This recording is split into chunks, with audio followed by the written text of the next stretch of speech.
Boa tarde a todos. Às 14 horas eu declaro aberta a sessão do Tribunal Regional Eleitoral e questiono da Corte com relação à ata da sessão anterior. Aprovada. Expediente algum? Obrigada, presidente. Passo a pregoar o processo que independe de pauta. Registro de candidaturas número 0600-875-27, origem Natal, relator juiz André Luiz de Medeiros Pereira, requerente Ana Cristina da Silva Melo, advogada Ana Célia Felipe de Oliveira, requerente Partido Renovador Trabalhista Brasileiro, PRTB Regional, advogada Ana Célia Felipe de Oliveira. Obrigado, Antônio Simone. Comunicações, indicações e propostas, eu não tenho nenhuma. Desembargador Cornélio. Também não. Doutor Glauber Alves. Também não, senhor presidente. Doutor André Pereira. Obrigado. Doutor José Dantas de Paiva. Me acosto ao colega André e acrescento também o retorno da doutora Cibele, né, que estava ausente. Doutor Luiz Gustavo. Também, senhor presidente. Só as boas-vindas. Doutor Vladimir Capistrano. Igualmente, senhor presidente, sem comunicações nem proposições, só desejando boas-vindas. Comunicação.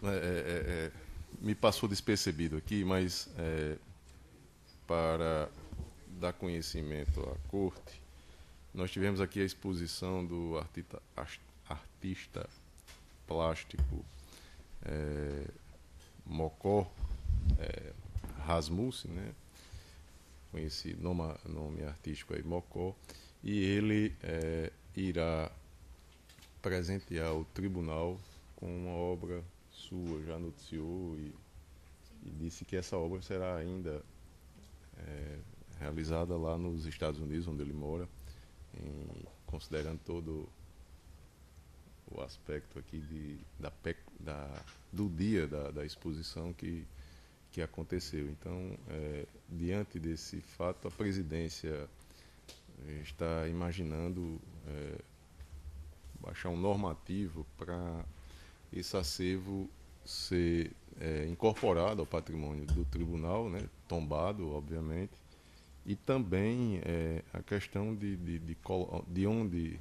aonde ser colocada as obras que serão aceitas para fazer parte do patrimônio. A gente vai ter uma outra exposição aqui, o nome do artista plástico, doutora Cibele Wagner Altuori, será no dia 4 de dezembro, e que também já se comprometeu a doar uma obra ao tribunal. Então, doutor Vladimir, Vossa Excelência, segundo o doutor Gustavo, que é um profundo conhecedor aí, a presidência está aberta aí às sugestões, certo? Na verdade, parece que o presidente não, mas não fazer um normativo um normativo sobre recebimento para se incorporar ao patrimônio, a questão até mesmo do aceite, né? Em que local vai ser colocado. Então, tudo isso é interessante para a gente já imaginar e regulamentar. Doutor Vladimir Capistrano, eu parei aí, Vossa Excelência, na questão de comunicações, indicações e propostas. Não tem, doutora Cibele? Excelência, é só agradecer a acolhida e dizer que é sempre bom voltar. É muito bom o clima aqui do TRE do Rio Grande do Norte. Obrigado.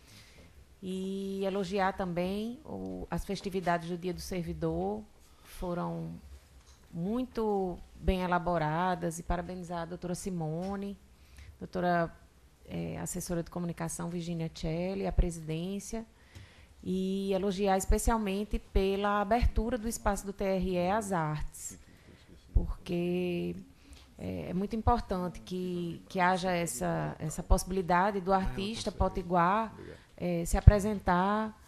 É bom para os servidores, é bom para o público, para os eleitores e para o próprio artista ter esse espaço aqui. Então, achei uma ideia excelente e já sugeri o nome do artista Wagner Altuori e tenho certeza que será um sucesso. Então, deixar meus parabéns aqui. Obrigado, doutora Cibele. Encerrada essa etapa, iniciamos os julgamentos. E o processo já identificado no momento do expediente é o 875, dígito 27, na relatoria do doutor André Pereira. Está em mesa, doutor André? Sim, senhor presidente. Vossa Excelência tem a palavra. Obrigado, senhor presidente. Processo já identificado por Vossa Excelência. Passo ao relatório. Ana Cristina da Silva Melo apresentou renúncia à candidatura do cargo de deputado estadual em data de 1º de outubro de 2018. O pedido de registro foi deferido monocraticamente em 18 de setembro, conforme decisão identificada. Com a junta do termo de renúncia, a requerida foi intimada mediante despacho para adequar sua petição às formalidades previstas no artigo 65 da Resolução TSE 23.548/2017, tendo transcorrido o prazo sem qualquer resposta. Atendendo à solicitação deste relator, a Secretaria Judiciária lavrou certidão, na qual noticia que o documento juntado aos autos do pedido de renúncia foi entregue pessoalmente pela senhora Ana Cristina da Silva Melo na sessão de processamento de feitos deste regional.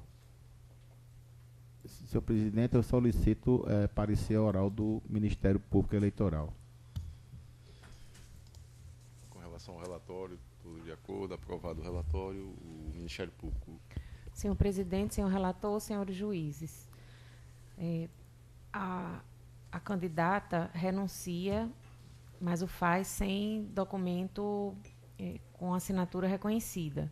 De qualquer forma, o relator, de forma bastante diligente, solicitou à sessão de processamento de feitos da Secretaria Judiciária que certificasse sobre a entrega da documentação por quem teria sido feita. E foi certificado que foi feita pessoalmente pela candidata.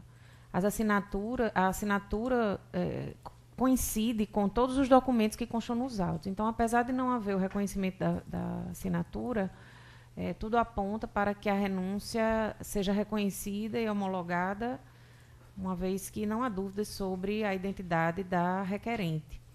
Então, o Ministério Público opina pela homologação da renúncia de Ana Cristina da Silva Melo à candidatura ao cargo de deputado estadual pelo PRTB, deixando apenas a ressalva de que irá investigar o motivo dessa renúncia, para analisar se houve, por algum motivo, fraude com relação à questão do respeito à cota de gênero. É o parecer. Obrigado, doutora Cibele. O relator, como vota? Doutor André. Senhor presidente, acionar o voto. De acordo com o artigo 65 da Resolução 23.548, o ato de renúncia do candidato, datado e assinado, deverá ser expresso em documento com firma reconhecida por tabelião e duas testemunhas. Como o ato de renúncia é exercido exclusivamente pelo candidato, mediante manifestação unilateral da vontade, tais formalidades visam afastar a possibilidade de fraude na assinatura ou vício de consentimento, comprovando-se que o documento expressa efetivamente a vontade do candidato. Apesar de não atendidas essas formalidades previstas na norma, tenho como afastado qualquer vício de consentimento ou possível falsificação do documento, tendo em vista que é possível verificar a autenticidade da assinatura, cotejando diversos documentos que instruíram o pedido de registro da candidatura, tais como o comprovante de escolaridade, o documento de identificação e o título de eleitor. Além disso, acrescenta-se a teor da certidão lavada pelo chefe de seção de processamento de feitos da Secretaria Judiciária, informando que a candidata entregou pessoalmente termo de renúncia naquele setor. Desse modo, em consonância com o parecer da Procuradoria Regional Eleitoral, voto pela homologação da renúncia de Ana Cristina da Silva Melo na candidatura do cargo de deputado estadual pelo Partido Renovador Trabalhista. E tem até aqui uma ressalva que ela apresentou essa renúncia somente no dia 1º de outubro. O doutor Capistrano estava até indagando isto antes da sessão e eu creio que realmente a ressalva dela tem a obrigação ainda de prestar as contas como candidata. Então, esse é o meu voto, senhor presidente, para homologar o pedido de renúncia. Obrigado, doutor André. Doutor José Dantas, como vota Vossa Excelência? Senhor desembargador, acompanho o voto, mesmo a candidata não tendo com o pedido de renúncia, preencher todos os requisitos legais, como assinatura, reconhecimento de firma, mas pelas provas que ele encontrou nos autos, que a assinatura é da própria candidata, da requerente, então eu acompanho o relator. Agora, como a doutora Cibele fez uma observação que é importante, e há notícias que algumas vagas foram preenchidas apenas para atingir a cota e depois havia renúncias, discussões, eu acredito que seja bom, que seja de boa prudência encaminhar o MP, o Ministério Público, a Procuradoria, para apurar se de fato houve uma renúncia espontânea ou se houve um outro motivo que fizesse com que a requerente renunciasse à candidatura. Se houve algum conluio. O relator já... Doutor André, com relação à observação do doutor José Dantas, Vossa Excelência tem... Eu estava aqui examinando o processo, um outro fato, doutora Cibele tinha chamado a atenção, desculpa pela divagação, mas eu perdi a indagação. Acrescentar ao voto o encaminhamento do pedido ao Ministério Público Eleitoral, à Procuradoria Regional Eleitoral, para apurar se houve alguma irregularidade ou alguma pressão, se de fato o ato de renúncia foi um ato espontâneo de iniciativa da própria candidata ou se houve fraude. Não, em função do que ela alegou, de que algumas candidaturas, para se atingir a cota de gênero, foi feita de qualquer forma só para cumprir a legislação pro forma. Eu creio que não a oposição e até acolha a sugestão, mas não no sentido de dizer que houve fraude, porque se nós estamos homologando a renúncia... Não, é para apurar. Para apurar se houve fraude, não o pedido de renúncia, mas sim a preenchimento de cota de gênero. E acho que o Ministério Público já se posicionou nesse sentido, então esse encaminhamento de cópia acolhe, então. Acolhe. Doutor Luiz Gustavo, como vota Vossa Excelência? Senhor presidente, acompanho o voto do relator com esse acréscimo, que de fato é uma preocupação minha, eu já manifestei aqui em diversas ocasiões, essa questão do preenchimento da cota de gênero, para evitar que atitudes fraudulentas sejam perpetradas para atendimento do comando legal.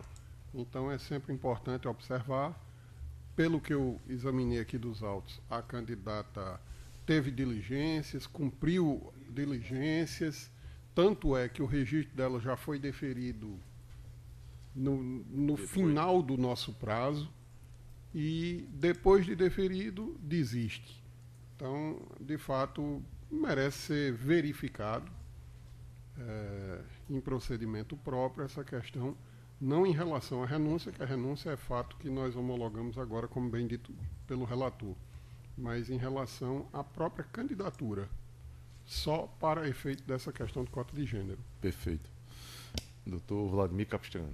Senhor presidente, quanto à homologação do pedido de renúncia, eu acompanho integralmente o relator com os acréscimos já propostos pelo doutor José Dantas de Paiva e destaco, o relator já o fez, mas eu destaco porque foi objeto, inclusive, de preocupação anterior, que não obstante a renúncia anteriormente à data da eleição, a renúncia foi requerida no dia 1º de outubro, a eleição só foi no dia 7 de outubro, mas não obstante esse requerimento de renúncia no dia 1º de outubro, persiste para a candidata, isso aqui na verdade eu estou destacando, não faz parte do voto, é um argumento obterdicto, que persiste para a candidata a obrigação de prestar contas. O artigo 48, parágrafo 8º da resolução 23.553, ele disciplina que o candidato que renunciar à candidatura dela desistir, for substituído ou tiver o registro indeferido pela Justiça Eleitoral, deve prestar contas em relação ao período em que participou do processo eleitoral, mesmo que não tenha realizado campanha. No caso, a candidata apresentou seu pedido de renúncia praticamente no final do período de propaganda eleitoral. Faltavam apenas 6 dias para a eleição. Então, é óbvio que essa candidata tem sim a obrigação de prestar contas e, se ela não prestar contas, a pena é gravíssima porque ela ficará sem quitação eleitoral durante todo o período do mandato para o qual ela concorreu, ou seja, até 1º de fevereiro de 2023. Então, é importante que a candidata tenha essa percepção de que ela tem sim a obrigação de prestar contas. Então, com esse acréscimo, eu acompanho o voto do relator. Perfeito, doutor Vladimir. Desembargador Cornélio Alves. Doutor Glauber Alves. Senhor presidente, eu acompanho, inclusive eu trago um destaque com relação ao que eu entendo desnecessário reconhecimento por firma, A resolução ela regula o ano anterior às eleições e agora, em 8 de outubro, nós tivemos a vigência da Lei 13.726, que racionaliza atos e procedimentos administrativos dos poderes da União, dos estados, do DF, dos municípios, institui o selo de desburocratização. O artigo 3º dessa lei, no seu inciso 1, ela destaca que na relação dos órgãos e entidades dos poderes da União, dos estados, do DF, dos municípios com o cidadão, é dispensada a exigência de, inciso 1, reconhecimento de firma, devendo o agente administrativo, confrontando a assinatura com aquela constante do documento de identidade do signatário, ou estando este presente e assinando o documento diante do agente, lavrar sua autenticidade no próprio documento. É evidente que essa desburocratização ela trata um pouco da seara administrativa, mas ela converge ao que foi muito bem apontado pelo relator, no sentido de que o termo de renúncia foi entregue diretamente na secretaria, na presença de um servidor, que não verificou qualquer EIVA nessa assinatura, e me parece que é a conclusão que essa corte está chegando, que eu estou acompanhando, nesse sentido. E, no mais, acompanhar os que me antecederam, também no sentido da necessidade de observância das cotas de gênero, e me reservo o direito de apreciar a necessidade ou não da prestação de contas por ocasião de outro momento, se essa matéria chegar à discussão à corte. Como voto, senhor presidente? Perfeito. Então, proclama o resultado. Tribunal, unanimidade, homologou o pedido de desistência nos termos do voto do relator. Tínhamos 2 outros processos na relatoria do Dr. Almiro, mas que foram retirados de pauta. Então, esgotada a parte judicial, vamos à pauta administrativa. São 2 processos, e antes de falar a respeito, o Dr. Vladimir falou na questão da prestação de contas. Ontem, me parece que foi o último dia, e 75,11% dos candidatos prestaram contas no tempo hábil. E o Rio Grande do Norte, com esse quantitativo, foi o primeiro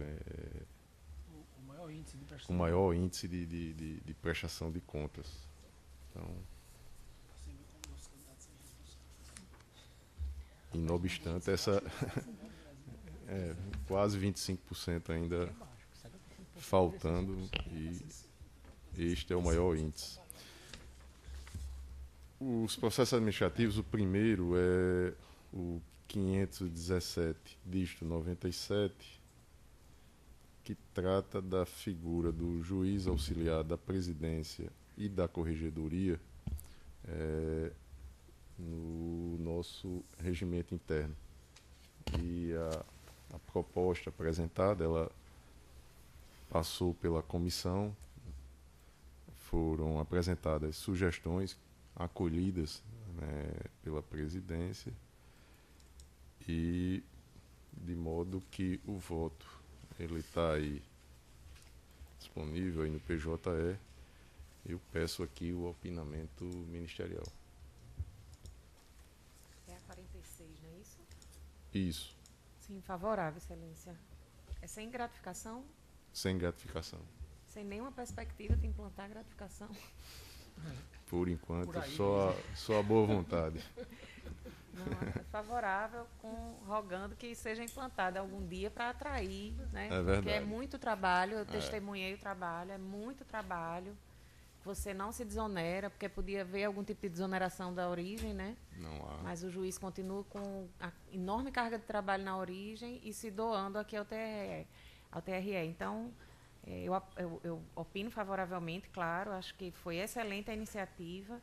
E fica a sugestão apenas que se projete algum tipo de atrativo para que excelentes juízes venham a ocupar futuramente o lugar da doutora Érica, se ela não puder mais permanecer. Mas seria muito importante que ou se desonerasse ou se instituísse uma gratificação. Mas sim, favorável. Perfeito, doutor Célio. Todos de acordo? Senhor presidente, eu tenho uma sugestão de redação. O artigo 38b, ele inicia com a seguinte afirmação. Os juízes auxiliares da presidência e da corregedoria manterão os subsídios que percebem no órgão de origem. A minha sugestão de redação seria para dizer o seguinte: a convocação a que se refere a este capítulo não acarreta a convocação de direito, e aí daria sequência, porque o regime do órgão de origem é alheio a esse órgão. Verdade. Então seria só para esclarecer isso. Na verdade, seria dizer basicamente o seguinte: a convocação a que alude este capítulo não acarreta direito ao pagamento de diferença de subsídio, e seguir até o final desse artigo 38b. Essa parte inicial, até a vírgula... Seria suprimida. Isso, seria só isso. Doutor Glauber, só questionar, doutor Vladimir, desembargador Cornélio e o outro, são 3 membros. Doutor André. Não, só os 3 estão de acordo? De acordo. Por mim, sem problema, de acordo. A presidência também não vê nenhum problema. Doutor José Dantas. De acordo, acompanha, senhor. Doutor Luiz Gustavo. De acordo, senhor presidente. Eu perguntei primeiro dos membros da comissão, porque, interessante, na Paraíba, no pleno, quando a matéria é criminal, necessariamente o primeiro voto é daqueles que fazem parte da Câmara Criminal, por ter, em tese, um maior conhecimento. Então, vocês que participaram, elaboraram, fizeram a revisão aqui, teriam maior propriedade para o acolhimento. Mas a presidência também acolhe, acompanha integralmente. Então, vamos rever aqui a redação. Doutor Glauber, por favor, 38b, diga aí, por favor. Seria basicamente assim: a convocação a que alude este capítulo, né, não acarretará isso. E aí daria sequência. Tira essa primeira expressão só.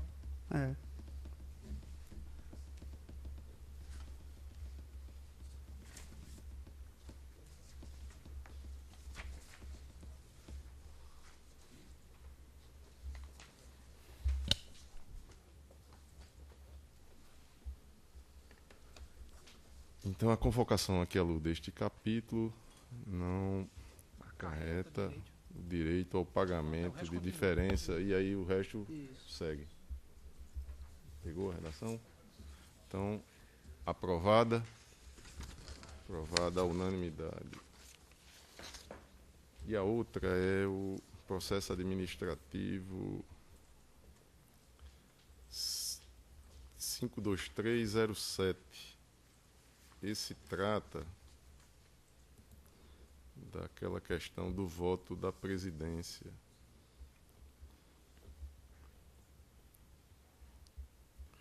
É a resolução 47,